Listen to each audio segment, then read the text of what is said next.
Introvertendo, um podcast onde autistas conversam.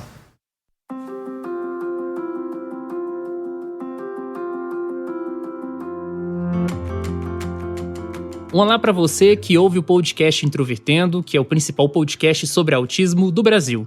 Meu nome é Thiago Abreu, sou jornalista, host deste podcast, diagnosticado com autismo em 2015, e hoje nós vamos retomar uma série que a gente começou lá no ano passado sobre autistas em diferentes profissões. Olá, meu nome é Otávio, fui diagnosticado em 2015 e sou estudante de medicina. Oi, meu nome é Camila Borges, eu sou psicóloga, sou autista e eu uso o YouTube e o Instagram para compartilhar conteúdo informativo sobre autismo. Eu costumo falar sobre as características, diagnóstico tardio e camuflagem de autismo, além de outras coisas.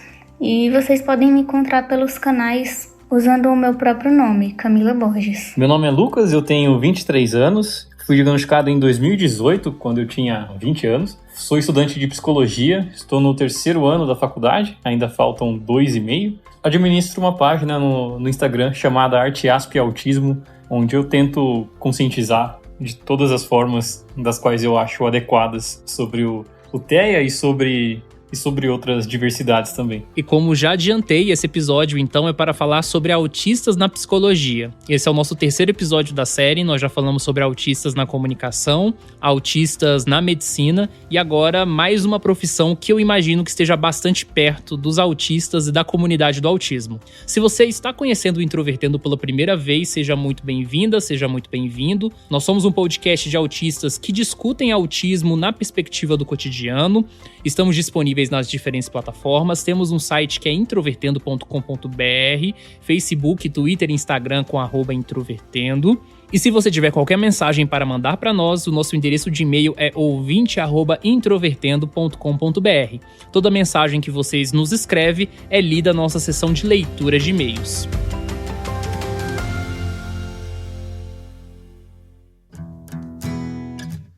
Aqui conosco, como já falamos, já se apresentaram, estão a psicóloga Camila Borges e o estudante de psicologia Lucas Pontes. Nós gostaríamos de perguntar a vocês por que vocês escolheram a psicologia como carreira a se seguir. Eu sempre tive interesse pelo comportamento humano. Desde criança, quando assistia novelas e filmes, eu pensava, nossa, que legal, essa pessoa pode ser várias pessoas, mas eram atores. E na vida real é um pouco semelhante, dependendo do contexto que a gente tiver, a gente assume papéis diferentes. Mas é claro que não é tão fantasioso como na ficção. E eu queria compreender um pouco melhor sobre as interações humanas, os sentimentos e também fazer algo que pudesse ajudar a melhorar a qualidade de vida das pessoas. E por isso eu escolhi fazer o curso de psicologia. Para ser sincero, assim, a psicologia, eu não posso dizer que era um sonho desde criança, nem nada do tipo, porque a primeira faculdade que eu fui procurar era de filosofia. Eu, inclusive, passei numa faculdade particular aqui, numa cidade vizinha, mas não fechou turma na época, e aí, enfim, o curso não foi para frente, mas senão eu estaria fazendo filosofia. Mas foi até bom que não deu certo, porque daí no ano seguinte abriu uma faculdade de psicologia aqui na minha cidade, e a minha irmã me incentivou a fazer. Mas, para falar a verdade, assim, o meu sonho mesmo era ser músico. Mas ser músico no Brasil meio que não é um caminho muito fácil. E aí eu fui para psicologia e tô gostando. Agora, o que tem a ver com o meu diagnóstico é até interessante, assim, porque eu já tinha, acredito eu, que eu já havia até feito a matrícula da faculdade e semanas depois eu recebi o diagnóstico de autismo. Mas eu já conheci um pouco sobre autismo porque eu suspeitava, né?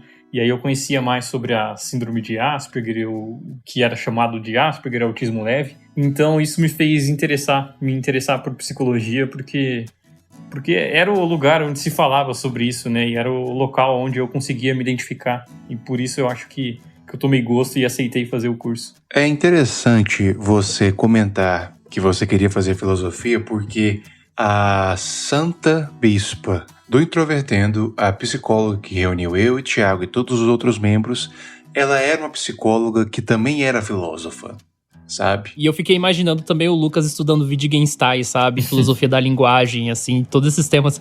Inclusive, uma informação aqui que talvez seja interessante. Existe um filósofo autista lá na França chamado Joseph Chovanec, Inclusive, a gente quer entrevistar ele algum dia e ele trabalha com filosofia, essa parte da linguagem, assim, interessantíssimo. Muito. Camila, você foi diagnosticada após ter se formado em psicologia. Você sente que houve alguma diferença na sua atuação antes e depois do diagnóstico? Eu senti muita diferença, principalmente em relação a compreender as características do diagnóstico. Antes de saber do meu diagnóstico, quase tudo que eu lia sobre autismo me fazia ter aquela ideia estereotipada que se passa nos filmes, que infelizmente nos faz cometer vários erros. E em algum momento eu já cometi vários desses erros. Eu já cheguei a comentar que tal pessoa não parecia autista, mas não por características físicas, de olhar e saber, como algumas síndromes, né? Como a síndrome de Down, por exemplo. Era por características comportamentais, como, por exemplo, quando falava que a criança era mais quietinha. E aí, olhando alguns casos de forma bem superficial, é essa a impressão que dá. Mas quando a gente vai conhecendo um pouco mais da pessoa, vê que vai muito além desses comportamentos observáveis. Por exemplo, as estereotipias, que tá bem visível, né? E aí, quando a gente vai além disso e vê os comportamentos privados, a gente percebe a rigidez, percebe o hiperfoco e muitas vezes também das estereotipias que são tão sutis que a gente não associa como sendo uma. A gente pode pensar que foi algum comportamento ansioso, aquele típico balançar do pezinho. A gente nem sempre vai associar isso como uma estereotipia do autismo. E aí foi nesse momento que eu tive meio que um choque e comecei a pensar, se essas pessoas, que entre muitas aspas, não parecem ser autistas, eu também sou. Porque desde criança e até hoje também, eu apresento características bem semelhantes. E isso faria muito sentido na minha vida. E mudou muito a minha forma de interpretar textos, principalmente, que eu leio sobre o autismo, e, consequentemente, modificou a forma de atuar nos meus atendimentos. Antes eu lia algum conteúdo, algum texto sobre autismo e pensava, tá, beleza, é isso. Hoje eu estudo e eu consigo ter uma visão mais clara do que esses conteúdos estão querendo dizer. Você, Lucas, tem se sentido realizado na psicologia? Sim, de certa forma, sim. Eu me surpreendi, assim, porque... E, assim, é um curso bem subjetivo, né? E nós autistas, pelo menos boa parte dos autistas, são pessoas bem objetivas, que é o meu caso. E na psicologia, muitas das matérias são bem subjetivas, né? E isso, para mim, é algo complicado. Mas nas matérias eu estou indo bem. E eu acho que é um curso que vai... E já está me ajudando bastante, assim. E pro resto da minha vida também vai me ajudar. Então, mas essa questão da realização, eu acredito que eu não queira parar só na psicologia, sabe? Tem outros cursos que me interessam muito, assim. Eu gosto muito de escrever e eu gosto muito de jornalismo, então, não sei, faculdade de letras, faculdade de jornalismo, é algo que me interessa também, mas só depois da psicologia, porque eu quero me formar em psicologia e talvez fazer algumas especializações também. Até porque eu gosto bastante da área do autismo, né? É um dos meus hiperfocos. E eu acho que ser psicólogo vai me ajudar a conseguir ajudar mais autistas. Mas o mais difícil para mim, assim como foi na época da escola, é a questão social, sabe? Lidar com o barulho das pessoas, lidar com os trabalhos em grupo. Porque a psicologia também exige muito interação entre as pessoas, assim, né? Então, mesmo que eu não queira trabalhar na área clínica, eu vou ter que fazer estágios para essa área, eu vou ter que aprender bastante a como lidar com outro ser humano, e para nós autistas isso é algo bem delicado. Em alguns casos os professores me ajudam, eu não tenho adaptação na matéria diretamente, mas assim, de avisar quando vai ter algum trabalho em grupo, ou então de uma aula que foi no laboratório com muitas pessoas, o professor se dispõe a dar uma aula particular para mim depois, e esse tipo de coisa, assim. Então tem sido um desafio bem, assim, dos grandes. Entendo. Existe alguma vertente da psicologia que você se interessa mais ou que você acha que funcione mais com autistas? Eu tenho mais claro, assim, para mim, as que eu não gosto, do que ao invés daquelas que eu realmente gosto. Mas, então, da psicanálise, eu não gosto da junguiana, eu acho interessante, mas pra mim, assim, eu não gosto. Eu gosto bastante da psicologia comportamental, apesar de ter alguns problemas, não com a psicologia em si, sabe? Mas como alguns terapeutas comportamentais aplicam a ciência behaviorista. E isso me incomoda um pouco. Mas tem uma área da psicologia que é do Carl Rogers, que eu acho bem interessante, que é o humanismo. E eu ficaria entre essas duas, assim, sabe? Do humanismo do Rogers e do behaviorismo do Skinner. Então, mas eu ainda não tenho, assim, formado, porque na psicologia, no curso, eles falam bastante disso, né? Quando terminar o curso, você vai ter que ter uma abordagem ali meio que pré-definida para você conseguir trabalhar. Você vai poder se utilizar de mais de uma, mas é bom ter um foco. E eu ainda não tenho esse foco, assim. Mas eu acho que, por enquanto, eu fico com o humanista. Como se você tivesse que escolher um time depois que se formasse, né? Isso, é. E você, Camila, para qual time você se alistou? Eu tenho até um pouco de receio de responder essa pergunta, porque as pessoas costumam jogar de forma muito superficial sobre as coisas. E eu utilizo a análise do comportamento, só que ela é muito mal interpretada. Assim como o autismo tem aquele estereótipo, ela foi também reduzida a estímulo, resposta e treinamento de animais. Assim como a psicanálise também foi reduzida à relação com seu pai, por exemplo. E essa é uma abordagem que eu não gosto. Assim como o Lucas falou que ele não gosta, também não. Para funcionar ou não, eu acho que depende mais do próprio profissional em estudar a ciência e estudar aquele caso e como que ele pode intervir nesses casos. Não adianta a gente escolher um time bom e não ter bons jogadores. Esse último mês foi o mês do Setembro Amarelo, e aí durante esse mês as pessoas começam a falar sobre depressão, sobre suicídio, que é uma realidade que infelizmente está na rotina dos autistas, eu acho que o ano inteiro. Você acha que a comunidade do autismo está lidando de uma forma madura com essa discussão sobre depressão e suicídio, ou ainda está uma coisa meio introdutória ou superficial demais? Eu confesso que eu não sei como que as pessoas estão lidando com isso. Eu não acompanhei muitas coisas que aconteceram nesse último mês, mas é uma coisa bem delicada, porque muitas vezes a gente recebe primeiro o diagnóstico de depressão e depois o diagnóstico de autismo. E aí depois a gente vê que pode ter muita ligação, né, entre a depressão e o autismo, por conta desses subdiagnósticos. A gente acaba sendo muito negligenciado por conta de receber o diagnóstico tardio. E ainda tem muitos mitos em relação a isso, muito tabu. Então eu acho que a gente tem que amadurecer ainda esse tipo de discussão. Olha, eu acredito que seja ainda bem introdutória, assim, porque a gente tem aquele problema, né, de quando se fala de autismo, parece que autismo virou um sinônimo de criança. Então, a gente fala muito sobre criança autista e pouco sobre jovens e adultos, que é onde acontece o maior número de suicídios. E também tem aquela problemática de achar que autismo leve é fácil, e quando na verdade o autismo leve são os que cometem mais suicídio. Eu acho que é um tema urgente que a gente precisa falar sempre, não só em setembro, assim, né? Porque os números são bem alarmantes e eu acredito que a gente não dê a devida importância a ele. Então eu acredito que a gente tem que melhorar muito, assim, tanto das pessoas que são da área do autismo e os próprios autistas que são ativistas da causa falarem mais sobre isso, e quanto à psicologia, que também, assim, porque no curso de psicologia a gente vê muito pouco sobre autismo e a gente não tem um preparo para lidar com essa população, assim, sabe? Que são as pessoas autistas. E então eu acho que teria que mudar bastante coisa ainda para a gente começar a melhorar, que esse tema seja mais falado e que os psicólogos tenham um preparo melhor para lidar com a pessoa autista, porque tem muitos psicólogos também que buscam normalizar a pessoa autista, né? Tentam descaracterizar o autista para ele se tornar menos autista.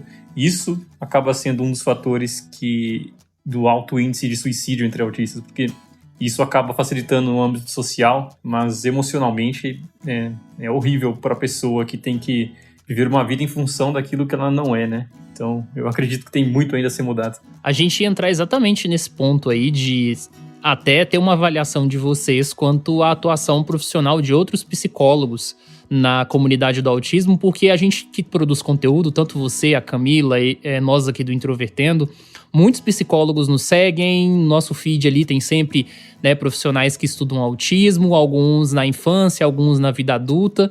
Como é que você avalia o estado geral de profissionais, né, no caso da psicologia, de autismo no Brasil? Você acha que a quantidade é muito pouca, tá melhorando? Porque eu vejo muitas críticas de autistas no geral, né, em relação ao atendimento na área de saúde como um todo. Eu acho que vem melhorando, mas bem vagarosamente, assim. A gente tem profissionais que estão começando a entender a importância de ouvir nós autistas, né? Mas eu acho que o tratamento psicológico aqui no Brasil ainda ele é muito elitizado, assim, né? Então os profissionais estão lá sempre falando sobre a importância de um tratamento precoce ou de um tratamento na vida adulta e contínuo, só que são poucos aqueles que têm capacidade financeira para arcar com os custos desse tratamento, né? Então, eu acho que o primeiro passo é tornar o tratamento mais acessível e também que os psicólogos, que não sejam uma minoria, aqueles que se importam realmente em entender a pessoa autista e que vá além da teoria, né? A teoria é importantíssima, é essencial, mas porque tem muitos psicólogos, aí um exemplo que a gente sempre dá dos STINs, né? As estereotipias, que alguns acreditam que tem que tirar todas do autista porque elas são ruins e vão mostrar o quão estranho esse autista é, quando na verdade elas são movimentos autorreguladores e que nos ajudam. Então, essa falta de compreensão, às vezes, atrapalha bastante. Fica muito amplo dizer se a classe profissional está preparada ou não. Eu acho que os poucos profissionais que se dedicam a estudar esse nicho, autismo, sim, podem estar um pouco preparados. As coisas ficam mais complicadas quando a gente procura por profissionais não especializados nessa área. E eu não falo só em relação a diploma, porque, infelizmente, por diversos motivos, a gente tem que ir no profissional que tem, por conta do plano de saúde, ou pelo preço, ou algum outro motivo. E nem sempre a gente tem o privilégio de ter contato com um profissional específico de nossa escolha. E aí a gente vai dar de cara com profissionais que falam coisas absurdas, do tipo, se você olha nos olhos, então você não é autista. Mas é complicado, eu acho que a gente nunca vai estar pelo menos uns 72% preparados para compreender algo, mesmo que a gente se dedique bastante e especificamente sobre um determinado assunto. Será que também não seria uma forma de ver o autismo desconectada das questões inerentes do nosso país, como a desigualdade, né, ou até outras temáticas diretamente? Porque eu sempre fico pensando assim, para a gente compreender como é ser autista, né, não só do ponto de vista subjetivo, mas em relação à sociedade como um todo, a gente precisa entender as características do nosso país, né, da vida, de como é cada uma das pessoas. Você acha que também tem um pouco disso, que os profissionais, eles sempre pensam em status ideal e não tentam dialogar, por exemplo, com a questão da valorização da saúde pública? Enquanto indivíduos não adianta a gente só fazer um trabalho com o objetivo de conscientizar, informar as pessoas sobre o que é o autismo e essa informação chegar para um número limitado de pessoas que têm acesso à internet. E as pessoas autistas e familiares que não têm acesso à internet. E muito menos às intervenções adequadas. Muitas vezes o acesso a determinadas áreas da saúde é tão burocrático ou até mesmo inexistente. Então, eu acho que seria muito necessário um diálogo que vá além desses critérios da conscientização e também que seja mais do que os próprios autistas e profissionais que só trabalham com essa demanda. É uma pergunta bem complexa, né? Eu vejo que tem muito esse status idealizado, assim, que inclusive acaba gerando alguns mitos, como, por exemplo, que a pessoa pode deixar de ser autista porque ela vai fazer o tratamento, vai se adaptar àquilo que as pessoas acreditam ser o correto, e mesmo que isso seja muito ruim para ela, para os sentimentos dela, ela vai deixar de ser autista, como se isso fosse possível. Gostaríamos de agradecer muito a Camila e ao Lucas. O episódio de hoje foi bem produtivo, foi bem proveitoso, bem gostoso de fazer. Camila, Lucas, vocês têm algumas últimas palavras? Vocês querem divulgar alguma coisa? Fiquem à vontade. Eu queria agradecer o convite e nesse pouquinho tempo a gente conseguiu abordar muito assunto relevante e também convido as pessoas a conhecerem meu canal no YouTube e também o Instagram, que dá pra gente ter um contato mais direto e interagir com mais frequência. Em algum lugar vai ter escrito o meu nome ou o link, já que ele é um pouco diferente de escrever. E é isso, até mais. Eu gostaria de pedir para quem está ouvindo aqui, seguir o meu perfil lá no Instagram, o Arteasp Autismo. E eu também tenho um canal no YouTube, assim, comparado ao Instagram ele ainda é bem pequenininho, mas eu estou postando alguns vídeos lá. E eu também tenho uma página no Facebook, mas ela tá abandonada. Faz meses que eu não posto nada lá. Eu não gosto do Facebook. Eu larguei o Facebook e a minha saúde mental melhorou consideravelmente, mano. Pois é. Eu gostaria de agradecer o espaço. Eu acho genial a ideia de ter uma plataforma, um podcast feito por autistas, que entrevista autistas. Então, parabéns. Eu acho que a gente tem que ter mais projetos do tipo assim. Muito obrigado, Lucas. Muito obrigado, Camila. Vocês são muito bem-vindos aqui. E que vocês, se puder, se aparecer a oportunidade, que vocês participem de episódios futuros. Olá pessoal, mais uma vez estou aqui para trazer mensagens para vocês e essa semana teve muita coisa. Nossa, essa foi uma semana agitada, muitos e-mails, muitos recados e antes de ler os e-mails eu tenho 3 mensagens, tá? A primeira é que um de nossos integrantes, o William Timura, apareceu no programa do Danilo Gentili. Isso foi um rolê bastante aleatório e se você não tá sabendo, não assistiu, o link vai estar lá no nosso site, nos créditos deste episódio. Então procura lá que você vai saber o que rolou exatamente e qual foi a treta que motivou essa participação, beleza? O segundo recado é um áudio de um dos nossos ouvintes, o Paulo, que tem uma conta lá no Instagram chamada El Clandestine. Vou rodar aí. Anos atrás eu tive um sonho estranho. Eu sonhei com o cantor Zé Ramalho cantando a música Perfeito Amor do Oficina G3. Esta noite, talvez por ter conversado com o host Thiago Abreu, do Introvertendo, eu tive um outro sonho. Eu sonhei com Zé Ramalho de novo, cantando a música com a banda gospel favorita dele. Eu quero de volta o que é meu, Sarami. E põe teu azeite em minha dor, restitui, leva-me as águas tranquilas. Olha, eu confesso pra vocês que esse foi um dos melhores áudios que a gente já recebeu lá no nosso Instagram do Introvertendo.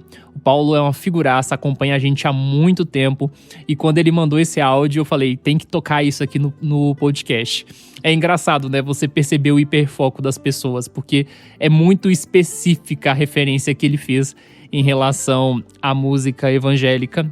Apesar de eu considerar a Oficina G3 uma das bandas mais fracas, né? Quando se fala de rock evangélico. Eu vejo que são bons músicos, bons instrumentistas, mas é uma banda que não tem tanta coesão junta.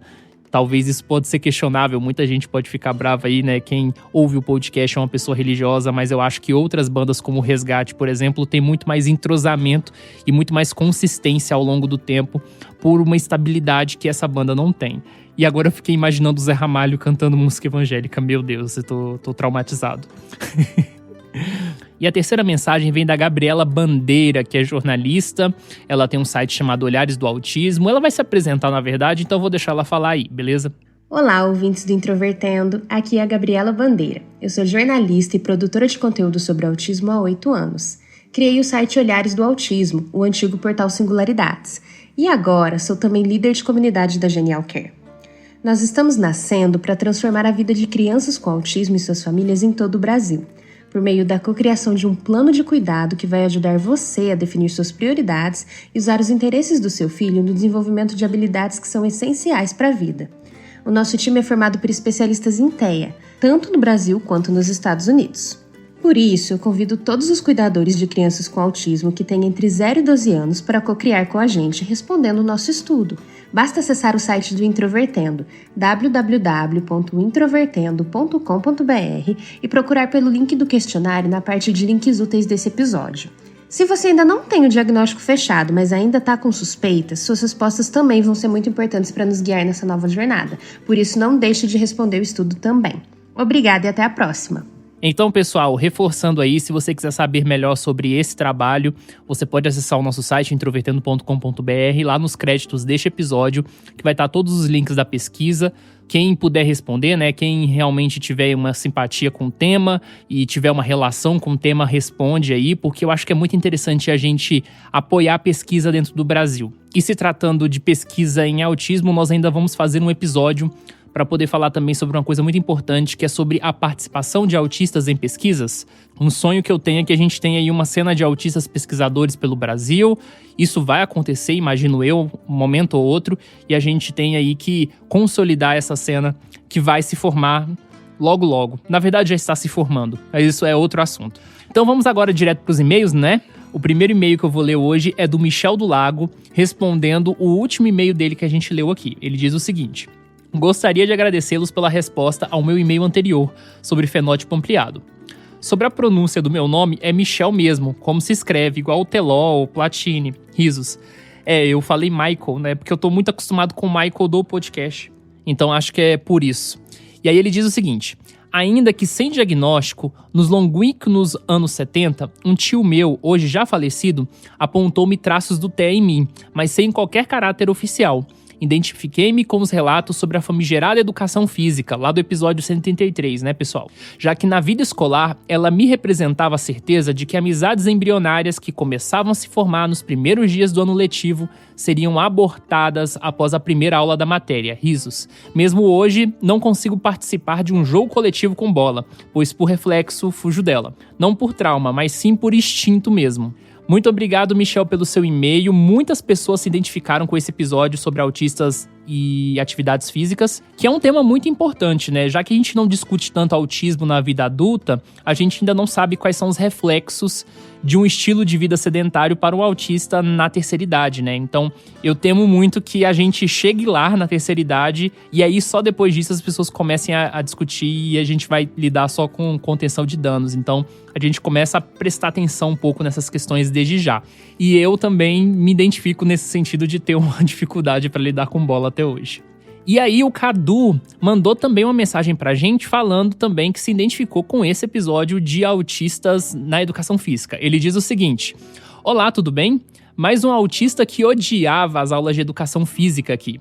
Eu repeti educação física na 8ª série por matar as aulas para ir para casa assistir Pokémon. Eu odiava as aulas de educação física porque era só futebol todos os dias. Eu sou professor de ciências e, curiosamente, fiquei amigo de alguns professores de educação física e agora eu entendo a necessidade da educação física.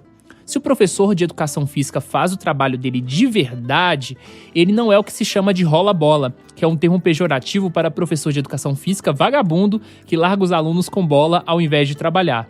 Infelizmente eu já vi esse tipo de perfil, né? O professor que deixava o pessoal lá jogar futebol e as meninas que não tinham como participar ali do futebol por uma série de questões, né, que a gente discutiu no episódio, ia dançar músicas do Rebelde. Eu esqueci de comentar isso no episódio, inclusive, mas eu lembrei desses outros estereótipos de gênero, né, que ficou passado ali naquele episódio. E aí ele continua o seguinte: eu era um adolescente obeso e ocioso. Minha atividade física preferida era jogar videogame. Aos 16 anos, resolvi emagrecer. Fiz todas as dietas erradas que vocês possam imaginar e durante 1 hora, todos os dias eu subia e descia a escada de casa. Meu pai dizia que eu ia quebrar a escada. Ela é de concreto. Eu aprendi a gostar de atividade física depois que eu conheci a musculação. É algo que me dá prazer. Eu odeio a música alta do ambiente e por isso uso fones de ouvido mais altos ainda tocando músicas que eu gosto. Praticava todos os dias, menos domingo, até o começo da pandemia. Eu pegava bastante carga. Eu frequentava a academia por volta das 20h30 da noite até fechar às 22 horas, mas vazio. Às vezes era só eu e mais 2 pessoas. Eu faço meu tempo, minha série no meu ritmo, eu gosto muito desse controle e tento fazer todos os movimentos com uma execução perfeita. Aí ele mandou fotos pra gente, né? E ele diz o seguinte: estou mandando uma foto da sola de alguns tênis pra vocês notarem a minha pisada. Já vi no Twitter comentarem sobre estudos que diziam que autistas têm a tendência de andar na ponta dos pés. Sim, é verdade, principalmente na infância. Se for verdade mesmo, é o meu caso. Eu preciso sempre trocar de tênis, pois desgasto demais a sola. Sou curioso para entender o motivo disso, se alguém puder explicar. E esqueci de dizer que eu sou completamente desengonçado e não tenho reflexos e tampouco ritmo. Minha falta de ritmo é tão grande que eu não consegui nem fazer massagem cardíaca no boneco em um curso de primeiros socorros. Desculpa, mas eu tive que rir disso. Até mais, gostei muito do episódio. Cadu, muito obrigado pelo seu relato, riquíssimo. Essa questão de andar na ponta dos pés é comum, né? Embora não seja um padrão em autistas, principalmente na infância, mas também é frequente em crianças que não são autistas. Então, né, não é porque a criança criança anda na ponta dos pés que necessariamente ela é autista. A gente tem que ter um olhar realmente criterioso para identificar e saber descrever, né, o que é o que não é. Mas é uma característica. Para além disso também, tivemos um outro ouvinte chamado Guilherme, que mandou um recado bem simples pra gente, né, mandando uma matéria falando de que tem algumas pessoas dentro da população que tem uma perna menor que a outra, e também pode ser o seu caso, né? Eu tenho que procurar um ortopedista depois da pandemia para poder avaliar isso, porque é uma coisa que vai me trazer consequências na saúde. Então eu também tenho esses problemas aí que você relatou. E aí nós recebemos mais um e-mail, que foi uma sugestão, na verdade, que veio do Kelvin Luiz. Ele diz o seguinte: pessoal do Introvertendo, tudo ok? Meu nome é Kelvin. A mensagem é cumprida. Vocês podem falar no podcast essa mensagem se desejar, ou quem sabe só resumir. Ano passado, vocês pediram recomendações de profissionais especializados em autismo na vida adulta. Houve um bom retorno por parte da comunidade em dar indicações. Sim, com certeza. Aliás, toda vez que alguém manda uma mensagem pra gente, né, pedindo recomendações, a gente nem costuma ler aqui e já manda o link direto falando, olha, a gente fez o link e a própria comunidade foi lá e sugeriu. Aí ele diz o seguinte: mas venho dar uma sugestão de melhora. O post do Instagram se torna obsoleto e difícil de encontrar com o passar do tempo. Sugestão: colocar um sistema no site de vocês. Aí ele dá uma série de descrições aqui que eu não vou passar. E aí ele diz o seguinte: quem enviaria esses dados dos profissionais? Os próprios psicólogos, psiquiatras e neurologista, fono, psicomotor. Mas nesse momento, quem foi paciente de algum deles daria sua avaliação de 1 a 5 estrelas. Além disso, os autistas poderiam sugerir que seus profissionais fizessem seu cadastro no site. Assim, o site se desenvolveria mais rápido. Vocês do Introvertendo têm muita reputação, têm um nome de peso. Poderiam aproveitar-se disso e pedir ajuda para grandes influencers do YouTube, Instagram, associações, ONGs. Assim concentraria mais resultados, mais profissionais encontrariam. A palavra representatividade pertence a vocês. Vocês fizeram por merecer. Representam bem os autistas. Conduzir uma campanha dessa magnitude só poderia ser feita com quem faz um trabalho bem profissional. Obrigado, Kelvin, pelo seu e-mail, embora eu discorde, tá? Não acho que a gente represente bem os autistas. Pra gente realmente ser representativo, né, de uma forma geral, a gente teria que também ter autistas ditos, entre aspas, moderados e severos. Eu não gosto dessas expressões. Mas a gente teria que ter pessoas assim dentro do nosso podcast. E a gente sabe que pela convivência entre nós, não dá para poder fazer essa abertura, né? Então a gente nunca teve a intenção de ser representativos da comunidade. A gente representa nós mesmos, né? E a comunidade do autismo que tem que ser mais plural para que, enfim, né, todas as vozes interessadas dentro da comunidade do autismo sejam ouvidas. Mas saindo desse ponto de discordância, na verdade eu fico muito agradecido por você enxergar isso na gente, tá? Não é uma discordância negativa, muito pelo contrário, eu fico muito feliz, embora a gente não se veja como tão representativos assim. Eu gosto da sua sugestão, tá? Achei sua sugestão muito boa, é algo que a gente já pensou, só que tem alguns entraves aí, tá? Pra gente implantar uma coisa como essa, a gente precisa de um tempo disposto para programar, para, né, fazer todas as adaptações do site, que é um tempo que a gente não tem hoje.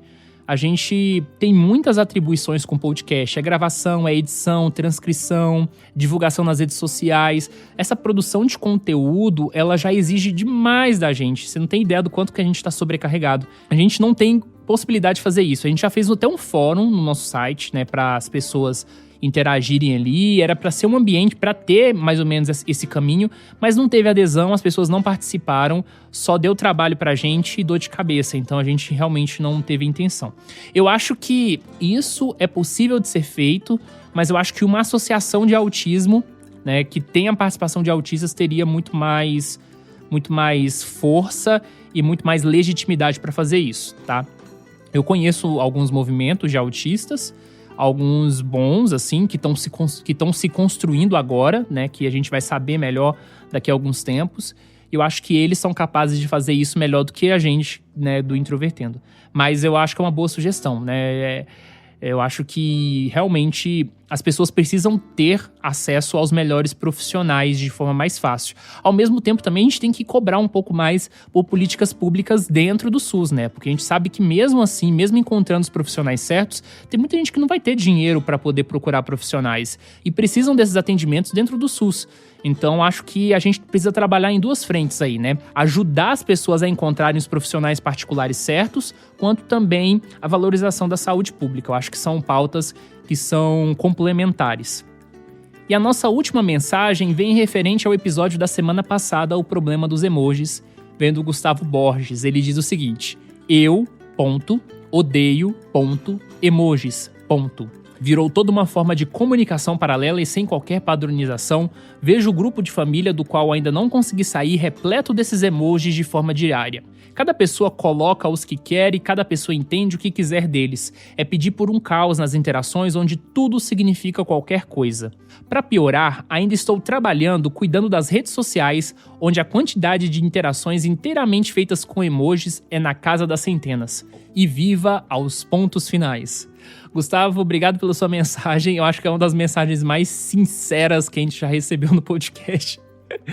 É mensagem de quem já sofreu muito com emojis. E eu fico imaginando, né? Autistas gerenciando redes sociais. Eu odeio gerenciar redes sociais, gente. O meu sonho seria não ter rede social nenhuma, virar um bicho das cavernas às vezes. Mas aí eu lembro que comunicação pela internet é fundamental. A gente tem um podcast, a gente tem tanta coisa, né? Pra expor também. E não tem como fazer isso offline. Então, aí eu vejo que é impossível, mas eu gostaria de ser um homem das cavernas às vezes e não ter que usar nenhum desses tipos de redes sociais, comunicação como emojis e etc. E você, tem alguma mensagem pra gente aqui no Introvertendo? Escreva para ouvinte@introvertendo.com.br que nós leremos aqui na seção de leituras de e-mails. Um abraço pra você e até semana que vem.